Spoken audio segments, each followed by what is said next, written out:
Take you to the state of Utah, where politics are heating up again. We show you this because Mitt Romney has recently voted against a bill, a conservative cause, an amendment to the Free Speech Protection Act. The legislation is designed to exclude federal employees and contractors from censoring and restricting speech. Members of the GOP are paying close attention to Romney's actions on the Senate floor and if they swing more towards Democratic policies. Again, that from Romney. One of them now joins us now, Trent Staggs, mayor of Riverton, right outside of Salt Lake City, and is challenging Romney for his U.S. Senate seat. Eric Mitchell is a GOP strategist. We appreciate both of you being on. Thank you so much. Mayor, if I can start with you, and very basic, why are you the person to represent the constituents there in Utah? Well, because candidly, Massachusetts doesn't need a third senator. We actually need somebody else here in the state of Utah that's going to represent us, going to represent our values. And Mitt Romney, as you just pointed out, has once again demonstrated that he is not representing the rank and file members of the Republican Party, those that elected him into this seat. We've seen time and again that he has promised one thing and actually delivered another. He promised when he ran 5 years ago that he would put us on a path to a balanced budget, that he'd end illegal immigration, he'd stop federal spending and overreach, and he'd appoint conservative justices. That hasn't been his record at all. In fact, he's advocated just for the opposite of those things. Votes with Biden 60% of the time.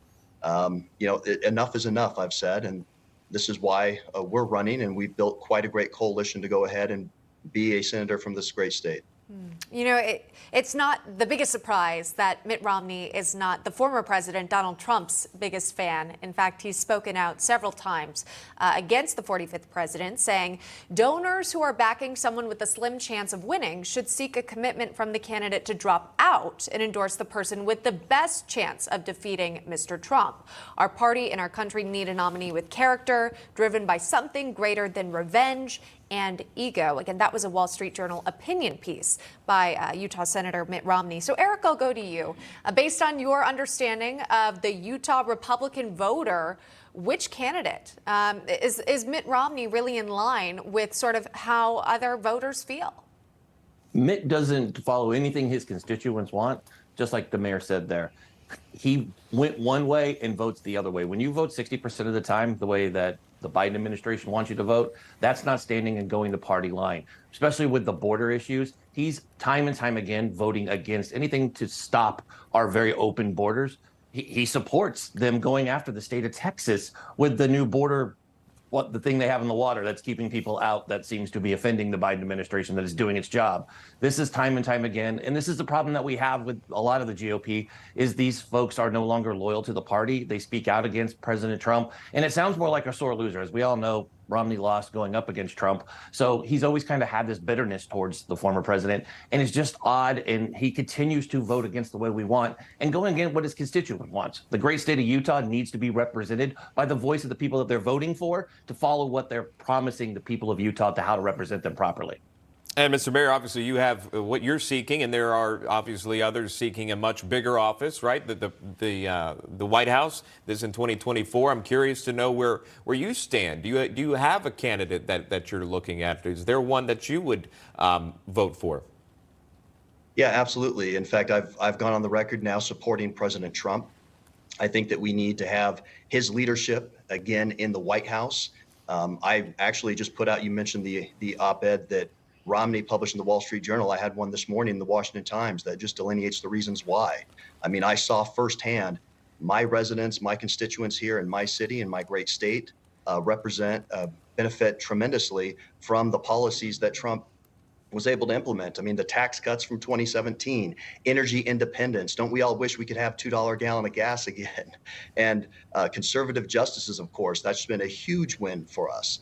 Not to mention the fact that we had strength on the world stage of foreign policy. I cite a very personal example of one of my residents here that was imprisoned in Venezuela, and President Trump was able to successfully secure his release and bring him home.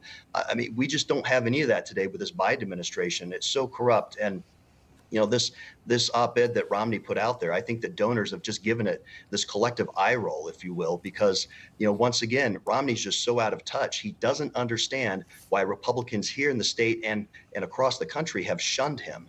It's because his actions or lack thereof speak much louder than his words. Again, coming up on this upcoming election year, Eric, it always makes you sort of think, how can you go out and reach new voters? Maybe folks who stayed home last time around. I know the mayor is probably interested in that as well. Is there a plan sort of in the works to reach out to young voters in the state of Utah to sort of get an idea where they stand when it comes to who they'd want to represent them in Washington?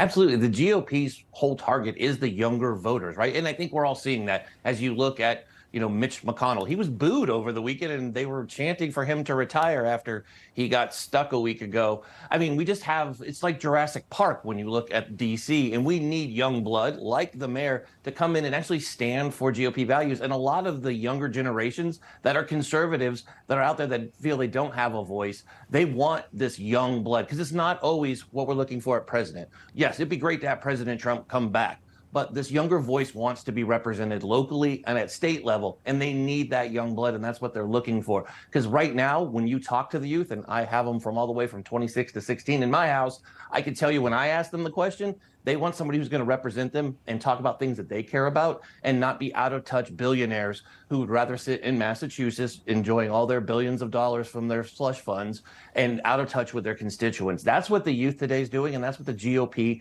in Utah and across the country is doing, is focusing on these young voters to get them to go, realize to start locally, look at their states, and then focus on how it can help us, not just representing us properly in each state, but at the highest level at the White House, because we've seen how broken down it is for the last 3.5 years with the joke that we have with our country becoming worse. And I'd love to have $2 gas again, as the mayor asked. So that's what they're looking for, because that's what this generation is looking for, because they're going, where's all the money going to come from? Because we don't have it, because we sent it all to Ukraine.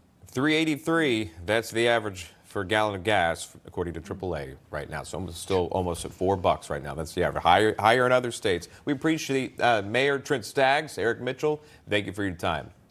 Thank you. Thank you. Thank you. All right, really interesting to see. Again, diving into the state of Utah there. We've got the Borellis with us.